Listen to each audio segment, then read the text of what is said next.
A moderate read, this one. In the first paragraph, author introduces a person and his work. This guy, John D'Amelio. And author tells us that John D'Amelio in his essay argued that industrial capitalism led to independence and choice, independence of and choice for laborers. They were free, okay, because of industrial capitalism. But in the second paragraph, he tells us JD's critics have a different viewpoint.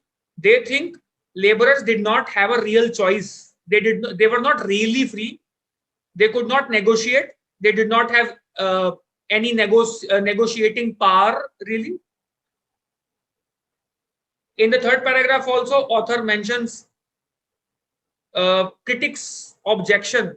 Now, please note, author is not objecting to JD's assertions. He's only telling us about critics' objection to JD's work. So some critics have also claimed that JD was wrong about the impact of industrial economy on the significance of home. Women did not break free from home. They did not become free. In fact, they were chained further. And as economy moved from home-based economy to industry-based economy, women lost their economic significance as well. This is the reality which critics point out, and they oppose, they object to JD's opinion, which is to the contrary. Okay. Let's look at the questions now. Structure of the passage can best be described as, all right. A theory is described. Yes, JD's theory is described. So this part is correct. First paragraph does describe JD's theory. And supported by additional, it is actually contradicted by some, by citing some critics or some studies. So this is opposite to what we need. A theory and a screed against it are provided. Screed is a rant. If you don't even understand rant, critical statement or a critical speech, criticism. So theory is presented and then its criticism is provided. Now that might sound correct. However, please wait. There's an important point to consider here. A theory and a screed against it are provided. Author does not provide one particular criticism against JD's theory. In fact, there are multiple critics mentioned who criticized JD's work.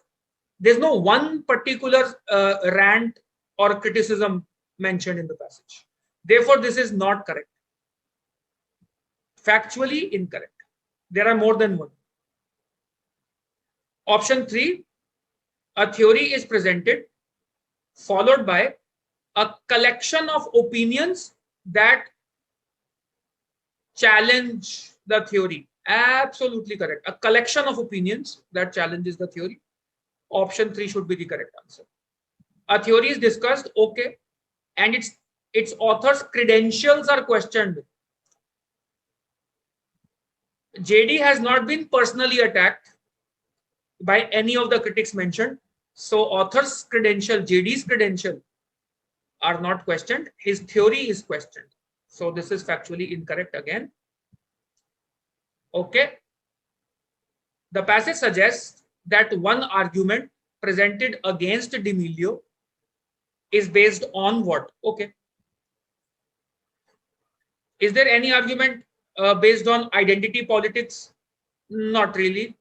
What is identity politics? You identify with which group or which sect of people, maybe communal politics or that kind of politics. Author has not talked about religion, community based discrimination or something like that happening in the workplace. Is one argument based on ethnocentrism, which means ethnic identity? Not really. There's no such argument mentioned against JD's theory. Sexism, now you might think that, okay, there was talk of women and Davis argues that the women were the losers and they lost economic significance. But it was not because of gender discrimination. It was not because of sexism. It just happened. So it was not gender discrimination or sexism.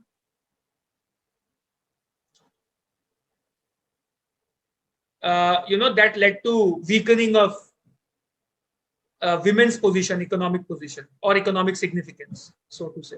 So sexism is also not mentioned, factually incorrect, twisted. What is semantics? Semantics means meaning or definition of something. Now, one argument presented against D'Amelio's theory is that, D'Amelio might be interpreting the word free in a wrong sense.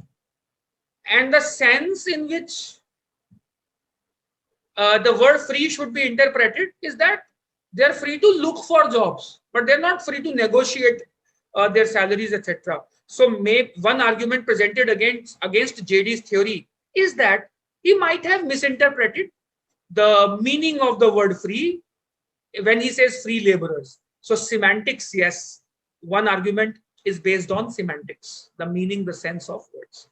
Nice question, this one. In second paragraph, author mentions Lowell girls in order to prove what? Let's see. Here he says,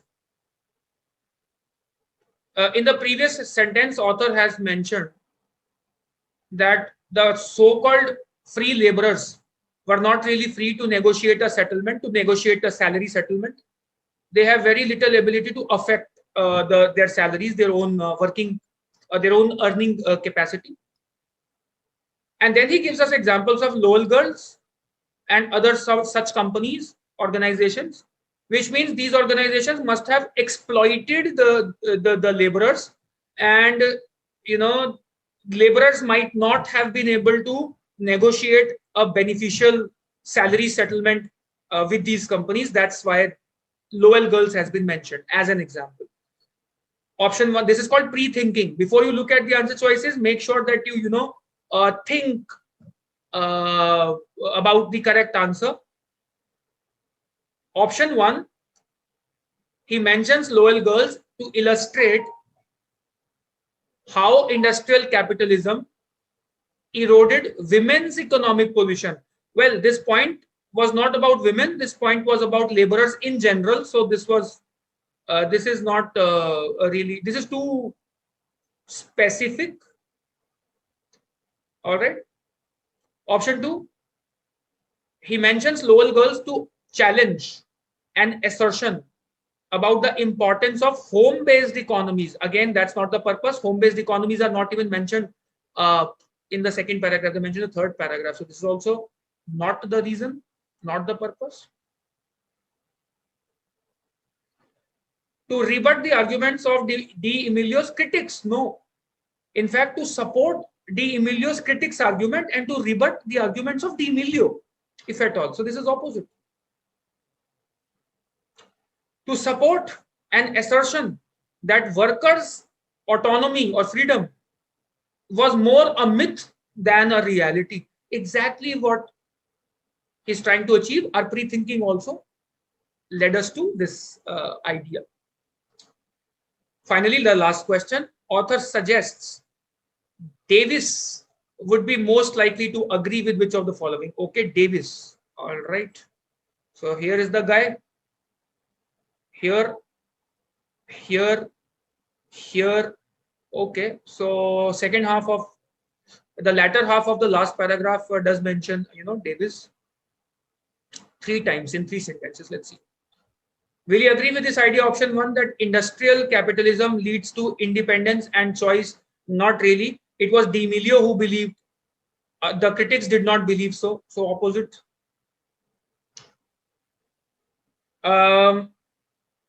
Would you believe that minorities in particular had little freedom of choice?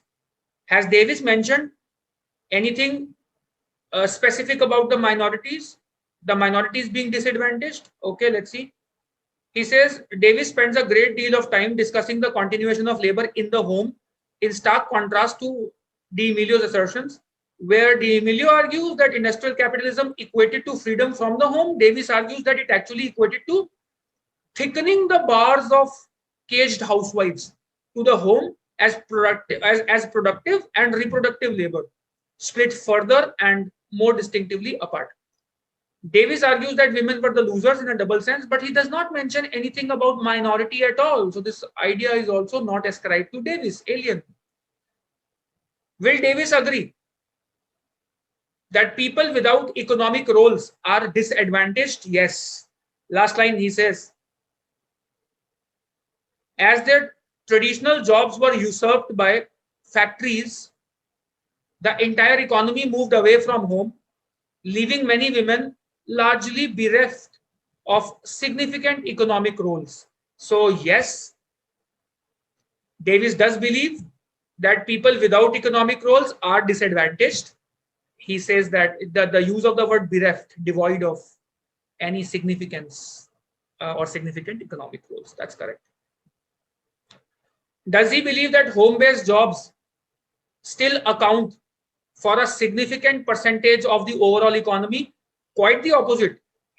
In fact, Davis argues that economy shifted from home to industry to factories. Factories usurped their jobs. So home-based jobs still account for a significant percentage? Not really. It was, I think, D'Amelio's belief more than Davis's belief. All right, guys. Hope you fared well on this particular exam. Keep practicing. Keep improving. Happy learning. See you next time.